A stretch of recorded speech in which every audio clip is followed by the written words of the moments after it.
Welcome, everybody, to the Alexanderson Award lecture. I'm pleased to introduce Dmitriy Bilyk, who will be giving the talk today. He's a co-author of the paper that received the Alexanderson Award at the prize session yesterday. He's a professor at University of Minnesota. Just a couple things about him. He got his PhD from University of Missouri in 2005. He's had positions at Georgia Tech, Fields Institute, Institute for Advanced Study, South Carolina, before moving to Minnesota in 2013.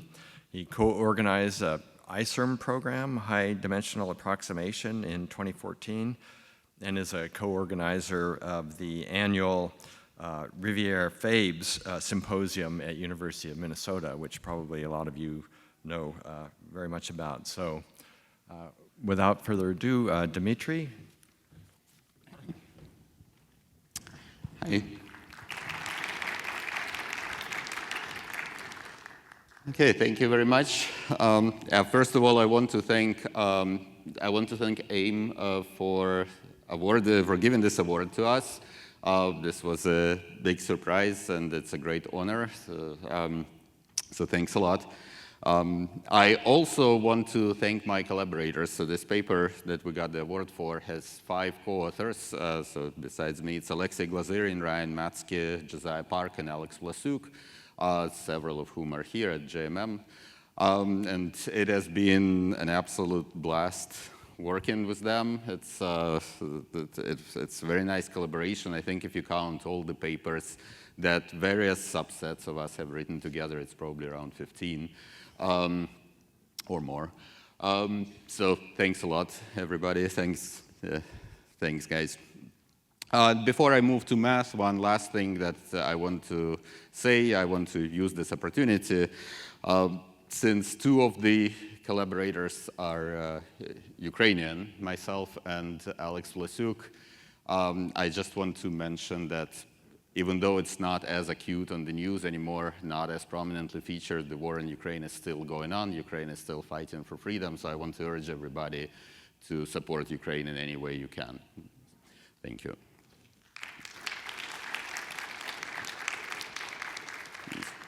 Okay, so now I'll turn to math, and I will talk about, as the title says, energy minimization problems and analysis in discrete geometry. I will not talk just about the paper that we were awarded for. In fact, I will actually talk very little about that paper. In the end, I will talk about it. But rather, I want to give an overview of the topic, overview of the problems, overview of some methods and tools used. And I was asked that this talk be suitable for students and even undergraduate students, and I think it will be. In particular, many of the problems that I will deal with are very easy to state. As we all know, that doesn't mean that they're easy to solve, but things are relatively easy to understand on the level of problem statements. So let me go directly to the first main object of the talk, and that is the discrete energy. So here what we do is we're in some domain, let's say compact metric space, and we have a symmetric function of 2 variables, we'll call it a kernel, and we consider these double sums. So we take sets of n-points, so you take finitely many points, and you look at the double sum. Okay. And you can view this as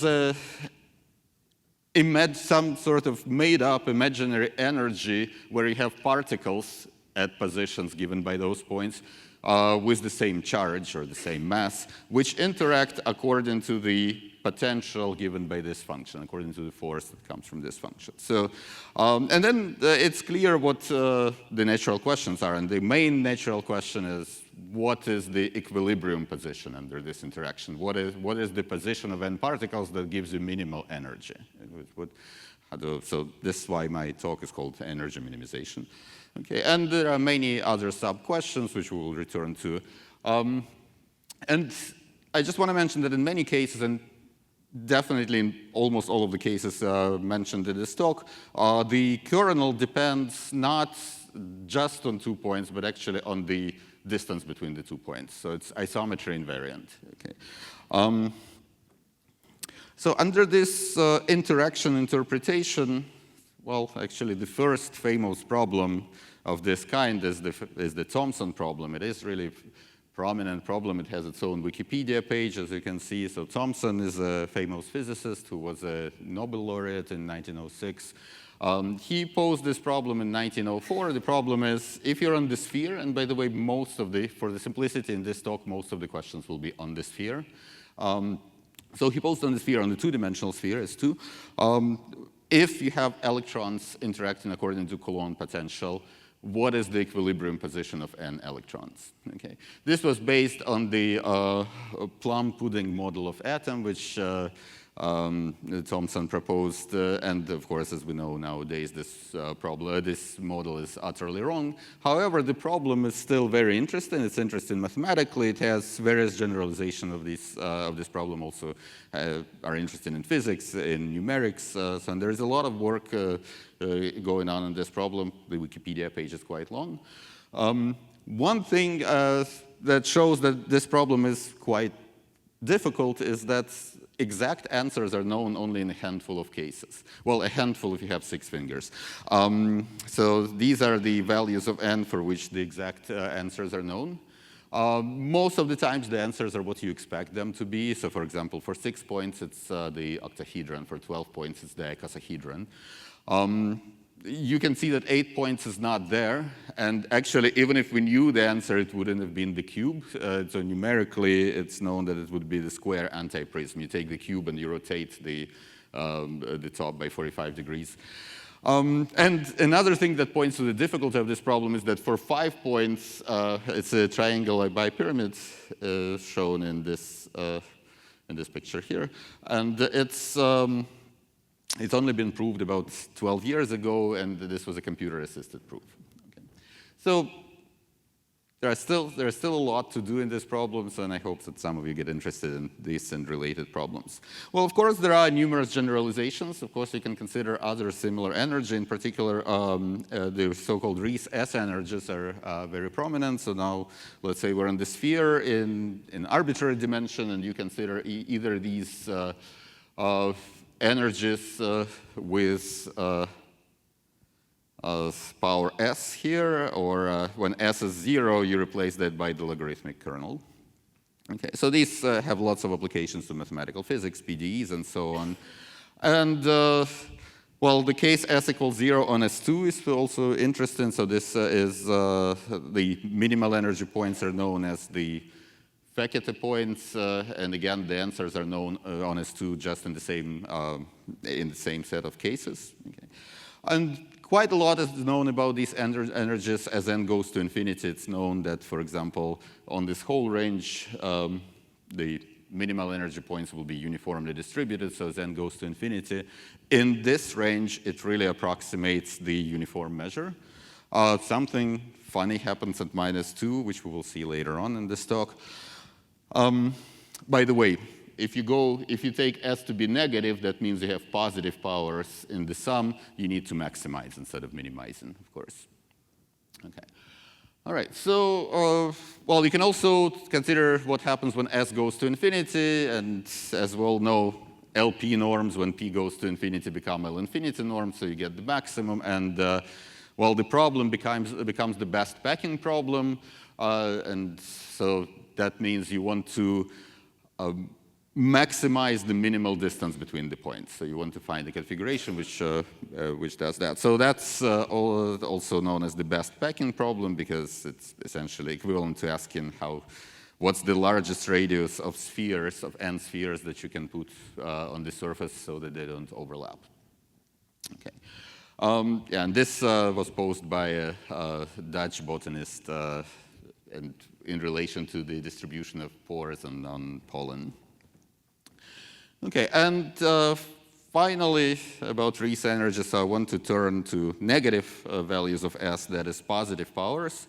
In particular, s equal to -1, which just corresponds to the sum of distances. This is a very common object in discrete geometry. Maximizing the sum of distances comes up in many different problems.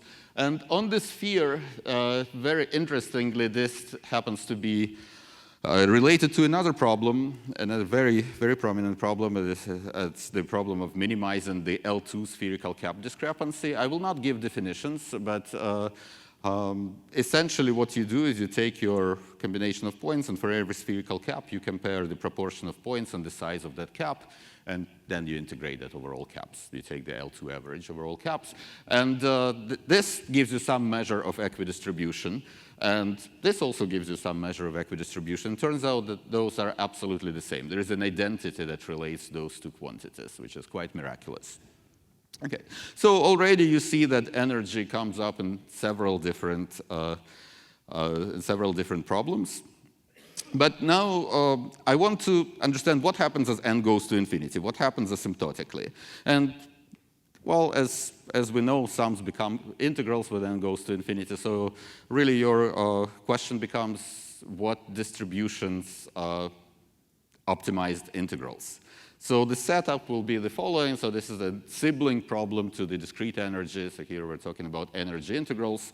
We're in the same setup, but then you consider a double integral like that instead of a double sum, where mu is a Borel probability measure on your domain. And the natural question, complete analog of the discrete question, is which measures now minimize these distributions, these energy integrals.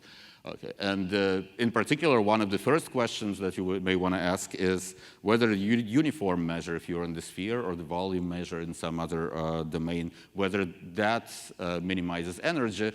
In plain English, this just means, does energy minimization lead to uniform distribution? Okay. And we will answer this question in just a little bit. Yeah, and there are all sorts of other questions, for example, uniqueness and so on. Okay.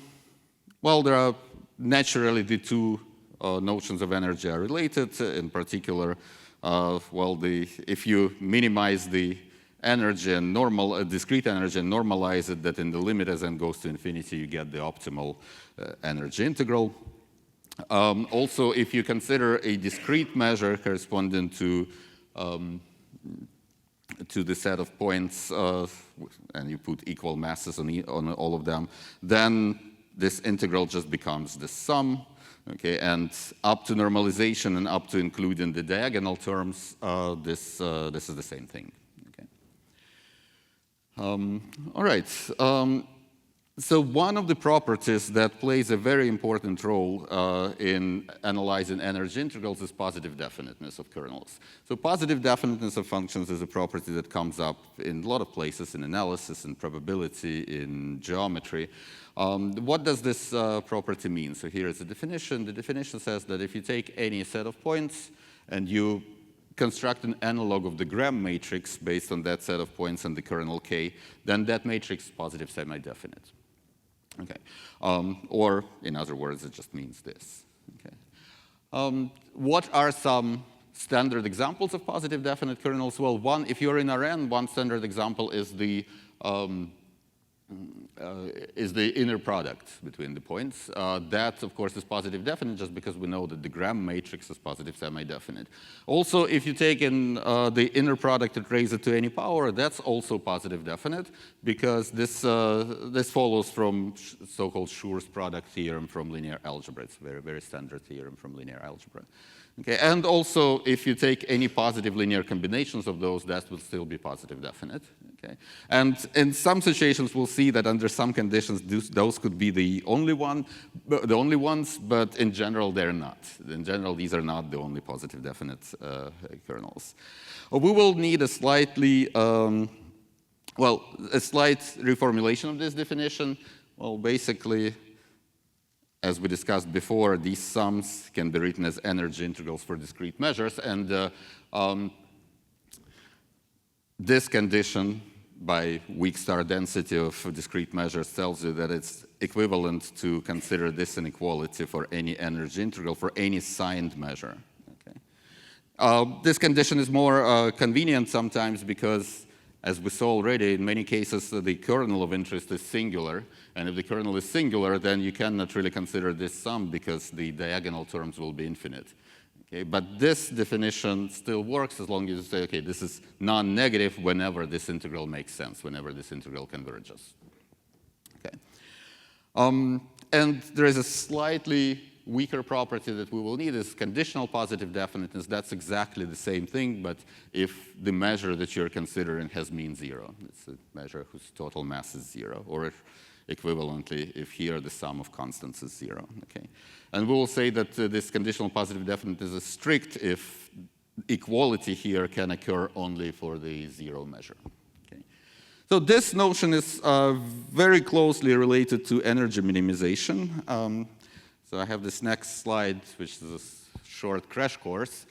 I do not expect you to memorize all of this. The main takeaway is that positive definiteness is very useful in energy minimization. But also, since we will be moving to the sphere, let's look at a couple of these statements. And, well, let's look here, for example. So here it says, if you have a kernel that's conditionally positive definite, and if the potential, that is, you integrate once, the potential created by this measure, is constant on your domain, then the measure is a minimizer. Assume we're in the sphere, and the kernel is rotationally invariant. Then it's very easy to see that if you put the uniform surface measure sigma here, this will not depend on x, because everything is rotationally invariant. You'll get the same value. So that means that this condition becomes void in that case, and conditional positive definiteness implies that the uniform measure is a minimizer. Okay? And similarly, this says that if sigma is a minimizer, then k has to be positive definite on the support, which means on the whole sphere. So conditional positive definiteness on the sphere is equivalent to the uniform measure being the minimizer. So that partially answers one of the questions that I mentioned a couple slides before. But we also want to understand what are positive definite functions on the sphere. And actually, this is a result that's very old and very classical. And the answer is given in terms of Gegenbauer polynomials. So Gegenbauer polynomials are polynomials which are orthogonal to this weight, with respect to this weight. I will return to this in a moment, to the weight. But once you have that system, so that's an L2 basis, you can take any continuous kernel and decompose it into Gegenbauer series, just as you do with any orthogonal basis. And it's a theorem of Schoenberg that says that positive definiteness on the sphere is equivalent to positivity of Gegenbauer coefficients, positivity in the expansion. Okay. And also, if you want a function, a kernel that is positive definite on all spheres of all dimensions simultaneously, that's equivalent to analyticity and positivity in the Taylor expansion. Okay. But I will mostly be interested in this condition for now, because we will fix the dimension, and well, we'll work with fixed dimensions. I want to say a couple more words about this weight. So this weight arises naturally when you integrate on the sphere in cylindrical coordinates. So that's the Jacobian that you get when you do the change of variables. And then there is one very simple way to remember the exponent of this weight. When d equals 2, if you're in the standard two-dimensional sphere, this weight disappears. This is a fact that has been known in a different form for more than 2,000 years. So this goes back to Archimedes, actually, his work on the sphere and cylinder, where he showed that if you take horizontal sections of spheres and cylinders, the surface areas are the same. Okay. So that means that the weight disappears.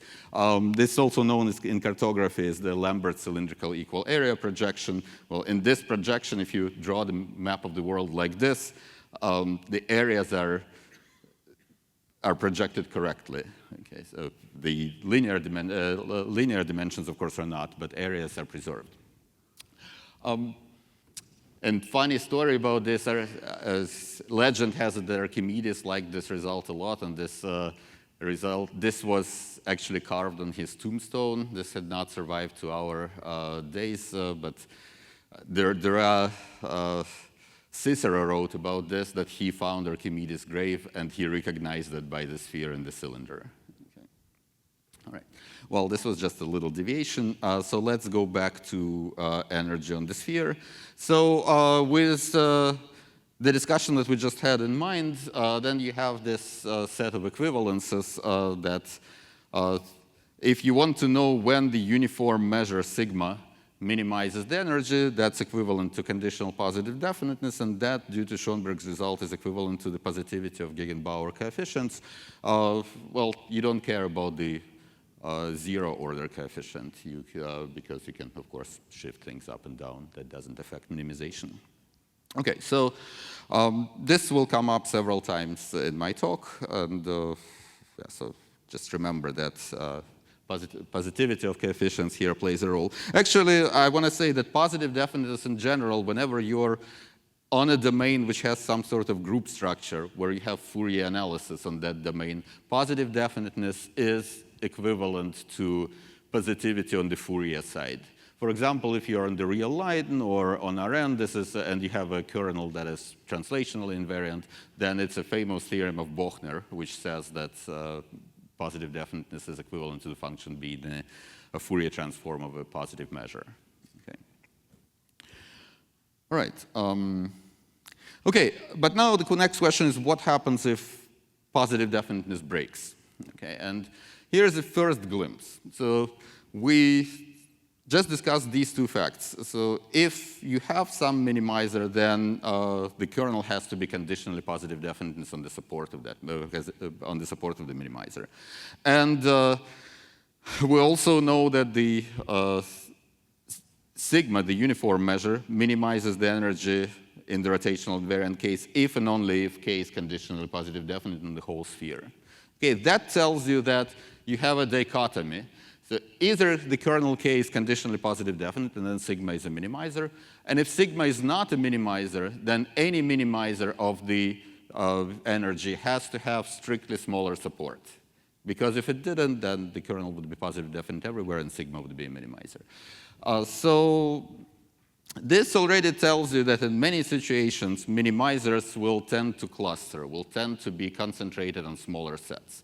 And that's exactly the situation that we're interested in here. So that's, I asked before, what properties do minimizing measures have? This is the list of questions that we're interested in. The one in red is the support discrete, is one that I'm interested in most, and the one that we were interested in the paper, it's called the discreteness of minimizing measures.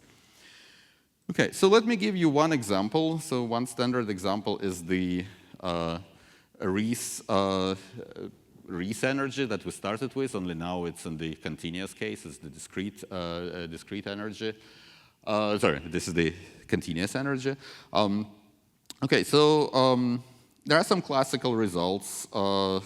In particular, if you consider an arbitrary compact domain in Rn, and you look at this energy, so again, if the power is positive, we maximize. If the power is positive, we minimize. In the range between negative d and 2, the optimizer is unique. Okay? And this is proved just by showing strict positive definiteness.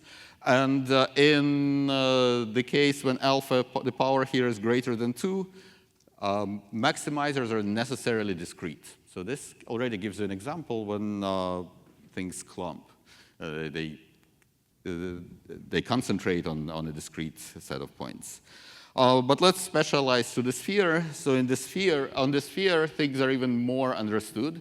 So if you are between 2 and negative d, you cannot go beyond negative d because that's the dimension of the sphere. No integral will be finite. But in this range, the surface measure is the unique optimizer. Okay? Beyond that range, things collapse to two opposite poles. Okay? And in this phase transition value, all measures with center of mass at 0 are maximizers, which means you have the uniform measure, you have discrete measures, you have measure of any intermediate dimension that you want. So really, you have a whole zoo of optimizers in this case. Okay, so here's the picture that sort of tells you what happens. So you have this one range when you only have two poles. You have this range where you have the whole surface measure, and at this value you have many different possibilities. Okay, there is a very related result, fairly recent, by Carrillo, Figali, and Patacchini, that says the following: if you now we're on Rn, but the potential is attractive repulsive. It behaves like this, and that guarantees that your minimizers will not fly away to infinity, that it keeps them constrained. Okay, so and if your kernel behaves like this, then if you know that near 0 it behaves like minus r to the alpha, and that alpha is strictly greater than 2, and notice this is the same 2 from Bjork's theorem, the same transition, then global minimizers of this energy are necessarily discrete.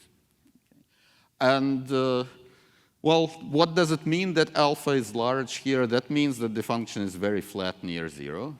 And near 0, that's the repulsion, that's the local repulsion. So that tells you that if local repulsion is very weak, then minimizers are going to be discrete, which makes sense intuitively, because that means, well, if particles do not repel each other too much, they might clump. Okay.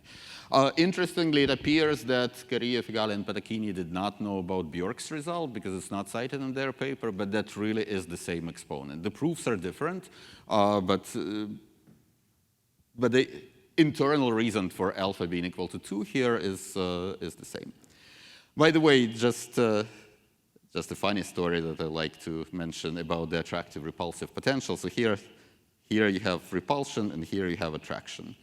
Okay. Well, it has been discussed in philosophy literature. In particular, there's a fable by Schopenhauer about the porcupines, where they, on a cold day, they disperse because first they get together because they're cold, and then they disperse because they start to prickle each other.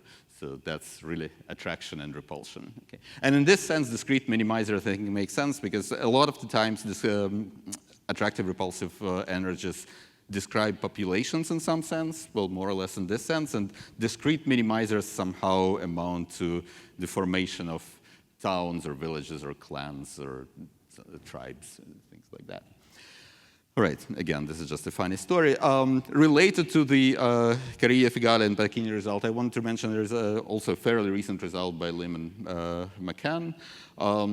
If you consider a very specific potential of this form, and this is known as the Leonard-Jones potential, and by the way, I only recently found out that Leonard-Jones is one person. I'm ashamed of that, but yeah, so Leonard-Jones is one person, which comes up in physics quite a lot. In physics, it usually comes up with negative values here. I think -6 and -12 are the most standard ones.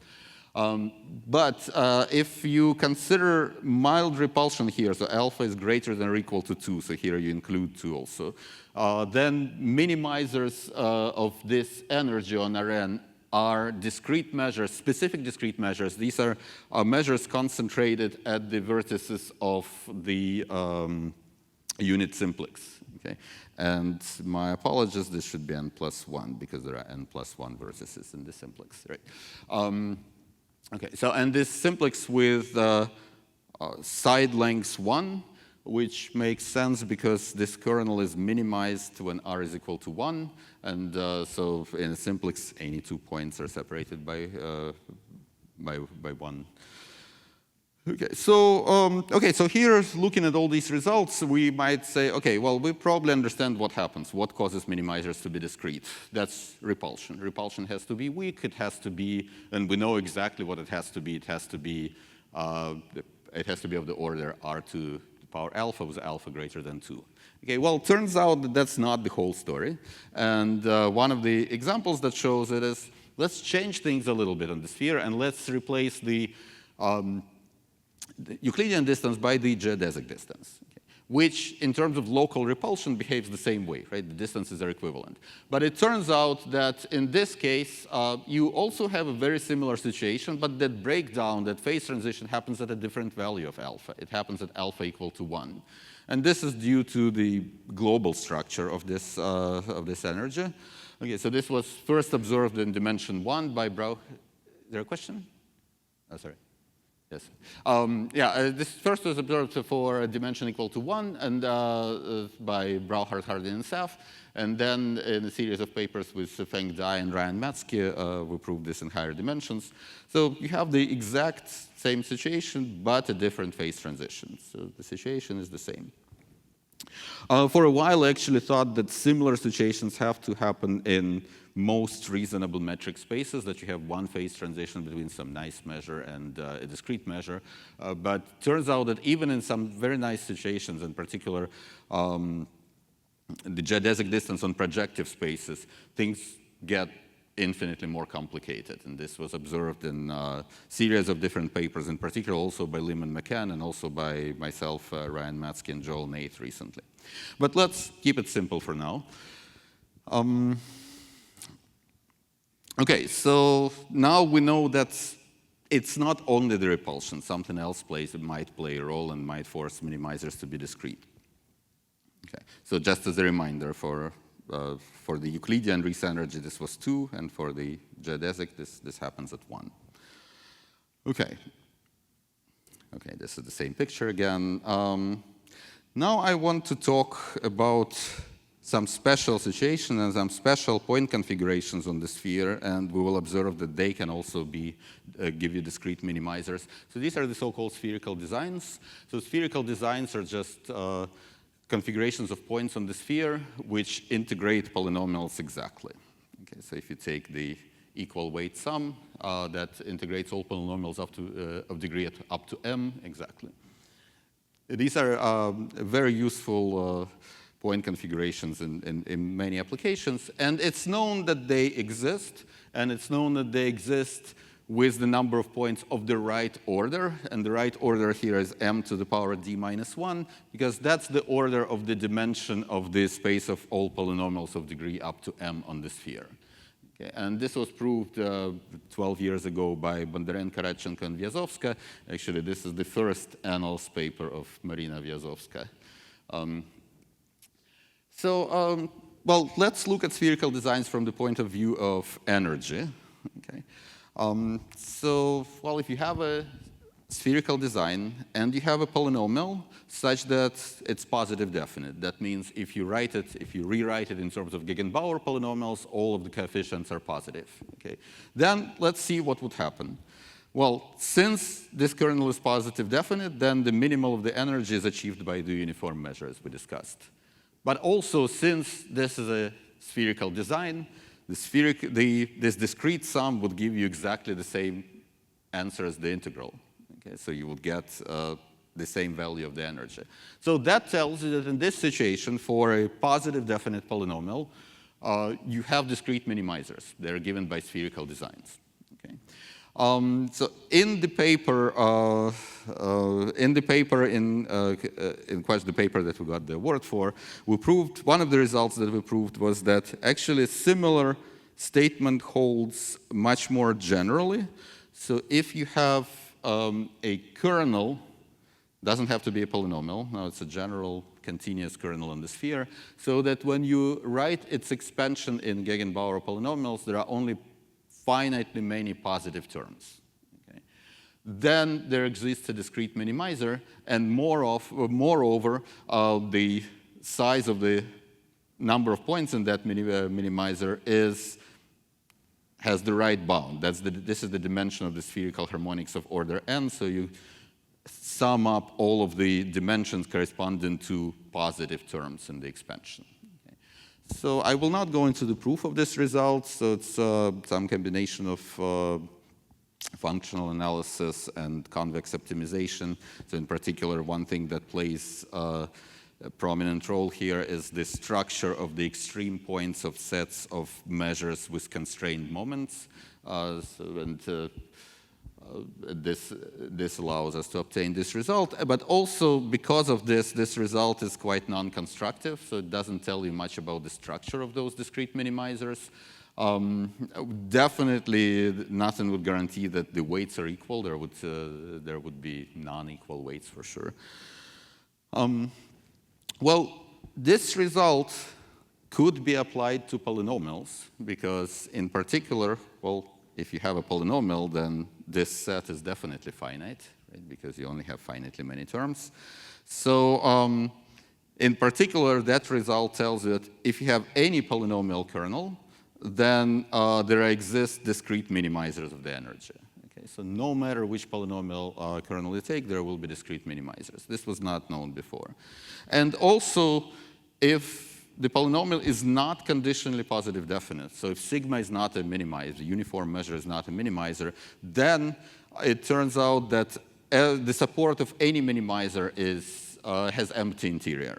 Okay, so it has to be small. We cannot really prove that it will be discrete, and it likely will not be, but so it could be lower dimensional. But on S1, actually, it's true that on S1 you could replace this by saying discrete. Just on S1. Okay. And that essentially follows from analyticity. Okay, now that we talked about polynomials, I want to move on to a closely related topic, and that is the frame energy, or finite frames. This is a very common topic in finite dimensional functional analysis, in approximation theory, in applied math. So what is a unit norm tight frame? Actually, I'm not writing it here, but a very common abbreviation is UNTF. That's a unit norm tight frame. Okay, so you should think about this as an overcomplete orthogonal basis. Okay, so this is a set of points in the unit sphere such that for any vector in Rd, by the way, notice I switched notation here, and now D is the ambient dimension, and the sphere is D minus 1 dimensional, but it's just very, very common in frame theory, so I'm keeping D as the dimension of the ambient space. So for any vector in Rd, you have the analog of the Parseval identity, but with a constant here. Okay. Or equivalently, that tells that any vector in Rd could be represented in the same way as you would do with an orthonormal basis, but again with a constant here. Okay. So again, this is an overcomplete orthonormal basis, and one way to construct such things, of course, is take two orthonormal bases and just concatenate them. That will give you a tight frame. But there are many other constructions. And how does this relate to energy? Well, there is a very nice paper by Benedetta and Ficus from 2003, which says that finding tight frames is exactly equivalent to finding minimizers of this so-called frame energy. They called it the frame potential, but I think it would be a little bit more correct to call it frame energy. And so this is a discrete energy of this form. Okay, so you're summing squares of inner products between points. Okay, so I put absolute values here because this also makes sense, for example, in the complex setting. But of course, in the case of Rd, the absolute values here are irrelevant. Well, notice one more thing, that here it turns out that local and global minimizers are the same, which is not always the case. And actually, in the case of Reese energy, it's not true, and that's one of the biggest complications in numerical work on the Reese energy, because it's very hard to find global minima because you're running the risk of falling into local minimum. Okay. This frame energy actually could be thought of as a particular case of a hierarchy of inequalities. In particular, there's a very famous inequality from linear algebra known as the Welch bound. Okay, and it says the following, that you have this lower bound. If you take unit vectors in the complex case and take even powers of the inner product, then you have this lower bound. Okay.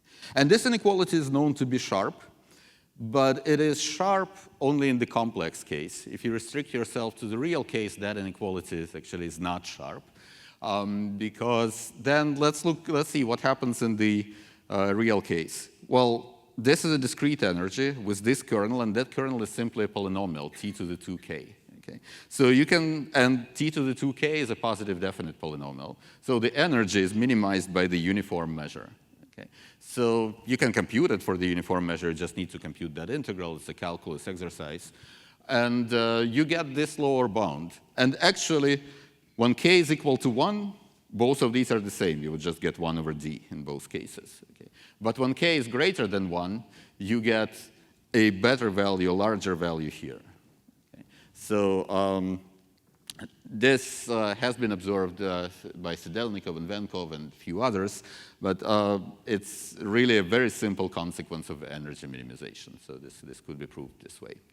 Welch bound could also be proved as an energy minimization bound in the complex case. There is also a very nice proof of Welch bound from the frame bound. So from the frame bound, and when k is equal to 1, you get 1 over d. And then there is a very famous trick, which also has its own Wikipedia page, or Wikitricks page probably. The trick known as the tensor product trick. So that gives a very slick proof of the Welch bound from the frame bound. Okay. All right. Well, now we know that what happens if you have even powers here. And then the next natural question is, what happens if you put other powers here, which are not even integers? Okay. And this object came up in in several different papers. In particular, it was formulated in the paper by Euler and Akujo. Okay. So let's see, what do we know about this object now? So we know that if P is 2, you have, this is the frame energy, so tight frames would give you discrete minimizers. Also, the uniform measure would give you a minimizer because your potential is a positive definite function. And actually, you'll have lots of different minimizers in between. So all so-called isotropic measures are minimizers. Okay. So they could have different dimensions, different sizes. Okay. It's not hard to prove from here that if you go below 2, if p is between 0 and 2, and this was observed in the paper by Euler and Akuja, that in this case, you have the only minimizer is the uniform measure on the vertices of an orthonormal basis. Okay? So that means that you have only discrete minimizers in this case. Okay. What happens if you go above 2? Well, if you go above 2, let's stay with even integers for now. Then the kernel is again a polynomial. Absolute values don't matter. It's again a positive definite polynomial. So in this case, first of all, since it's positive definite, the uniform measure is a minimizer. But also, since it's a positive definite polynomial, spherical designs are minimizers, and even weighted designs. So you have, and again, you have whole zoos of minimizers of all possible sizes, dimensions, and so on. Okay. These energies are, in this case, are also quite interesting. In particular, k equal to 2, so p equal to 4 is an interesting case. It's related to several problems in discrete geometry, in particular the equiangular lines, so-called Zauner's conjecture. I don't want to go there, but I just want to illustrate that these energies do come up a lot. Okay. Well, but what happens if p is not an even integer? Well, this is the question that we started thinking about when most of us in that collaboration were at the ISORM program a few years ago. And it turned out that it's really not clear what's going to happen in that case because the kernel is not positive definite anymore. So you can analyze it numerically or compute some of the coefficients explicitly. There will be negative Gegenbauer coefficients. They happen further and further, but there will be negative coefficients. So you're breaking positive definiteness. Also, if you want to look at the repulsion, if you just carefully compute it, the repulsion here for any p is going to be of the order r to the negative 2. So that's exactly the borderline case in the Bjork or Carrillo-Figali-Patacchini result. So it's really not clear what happens. We started to do some numerical experiments, and I still remember that day when I asked Sasha Vlasuk to run and see what would happen, say, when p equals to 3. Let's just throw in a bunch of points on the sphere and minimize and see what happens. And then we meet the next morning at ISORM over coffee, and Sasha tells me, oh, it seems to be an icosahedron. So the points I don't remember how many points it was quite a lot, but they collapsed to vertices of a regular icosahedron. So, and this was the first time that we realized that, okay, it seems that there will be discrete minimizers here. And we've run a number of other experiments which forced us to conjecture that minimizers are always discrete whenever p is not an even integer. Okay.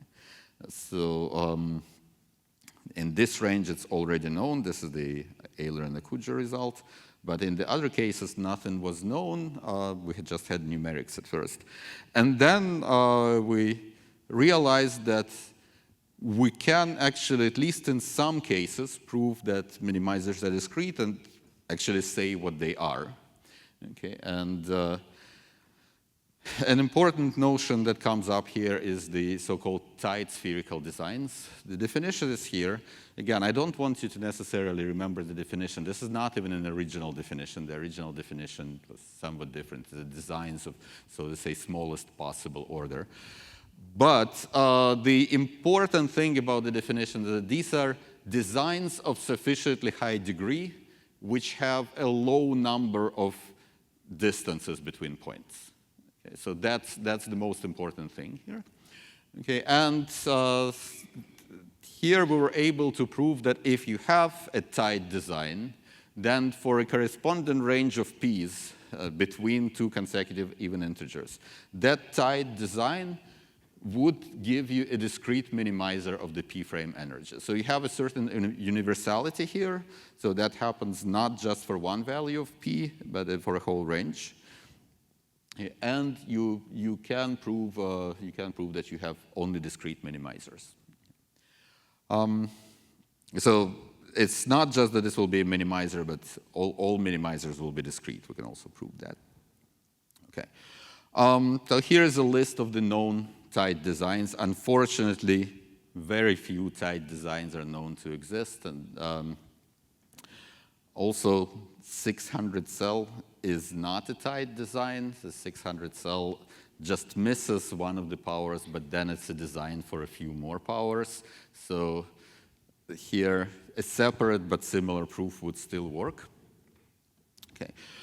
And I want to explain the idea of the proof of this theorem. By the way, this theorem is from a different paper, but there was a series of several papers, and I will tell you about the theorem that's from the paper in question just a few minutes later. So I usually, in some talks, I did this proof on the board. Since there's no board here, I wrote it down by hand, so I apologize for my terrible handwriting. But let me try to go over the proof. The proof is based on a method that's called the linear programming method. I will explain the name in a moment after we go through the proof. And it goes back to a number of years. Delsarte, Göttel, Seidel, Yudin, Kohn, Kumar. But in all of the problems that we knew before this method was applied to finite configurations of points, whereas here this method is applied to measures. Okay. And I think it's a very, very nice, at least on the level of ideas, this is a super nice proof, so I want to go over in, at least heuristically in detail. I know this doesn't make sense, but okay, so let's start. We'll do a specific case. P equals to 3, and in that case, you get the icosahedron. Okay? So let's see how you do it. What do we know about the icosahedron? So if you take the icosahedron inscribed in the unit sphere, the inner products between points take only 4 values.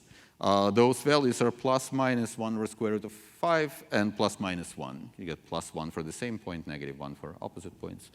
Okay, so we'll take those points and we'll interpolate our kernel by a polynomial. Okay, and well, how do we interpolate? We use Hermite interpolation. We use one data point here. We just interpolate the value here. And we interpolate the value in the derivative here, which makes sure that the interpolant doesn't cross. Okay, so H doesn't cross F. Okay, then it's not too hard to show that H stays below F. Okay, and how do we interpolate? Well, this is an even function. So we interpolate by even polynomials. And let's see what would be the degree of this even polynomial. Well, the degree would be 4, right? Because we use 3 data points, 1 here and 2 here. That determines 3 coefficients, so power 0, 2, and 4. So we have a polynomial of degree 4, which stays underneath the function f. Okay, and then here's where magic happens. H is positive definite. Once you interpolate, you get a positive definite polynomial. Of course, if you're doing it for just one value of p, you can just compute that interpolant and you expand it into Gegenbauers and see whether it will be positive definite or not. In general, if you want to have universality, this is actually where most of the proof of this theorem is contained. Okay, so, and then it's just a sequence of 4 equalities and inequalities. So you start with this energy, so just bear with me because it's actually from this point on it's super simple. Okay? Start with this energy. H lives below F. So this energy is greater than this energy. Okay? Then H is positive definite. So the energy with the kernel H is minimized by the uniform measure sigma. Okay? Now icosahedron is a 5 design, and H has degree 4. So this is where we needed this relation between we needed to have few distances and a high design. Okay? So because of this, the discrete measure on the vertices of the icosahedron will give you the exact same value as the uniform measure. The discrete sum is the same as the integral because it's a design. Okay, and finally, this energy is equal to the energy with the kernel F. Okay.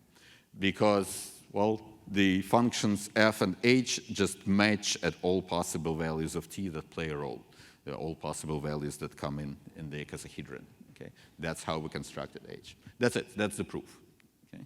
So that tells that for any measure, this energy is greater than or equal than the measure of the energy of the discrete measure concentrated on the icosahedron. Okay. So this is the proof. This is the idea of the proof, and of course, as I said, in this case, the most complicated part is showing positive definiteness. Okay. And well, finally, this is my last slide, so I just want to remind the conjecture. The conjecture is that we have discrete minimizers in